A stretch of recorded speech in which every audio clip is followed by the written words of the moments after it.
Trenutno se nalazimo u osnovnoj školi Vuk Karadžić u Novom Pazaru i sa nama je učenik naše škole Džemajla Đunomanović i najbolji karatista u našoj generaciji.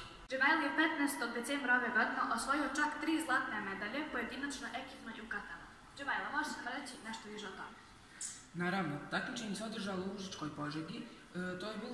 To su bile kvalifikacije za državno prvenstvo. Osvajavši te 3 medalje, kvalifikovao sam se na državno prvenstvo. Koliko dugo se baviš karatem i koliko imaš pobjeda do sada? Karatom se bavim u svoje 5. godine i tačno 10 godina. Pobjeda imam oko 62 pobjede za sebe, izdvojio bi 2 svetsko prvenstvo i dopunsko prvenstvo.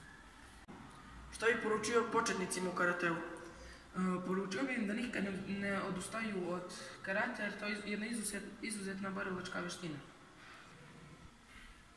Hvala puno na izdvojenom vremenu, Džemajle. Želimo ti još puno pobjeda i znaj da je cijela škola uz tebe. Hvala vama od srca.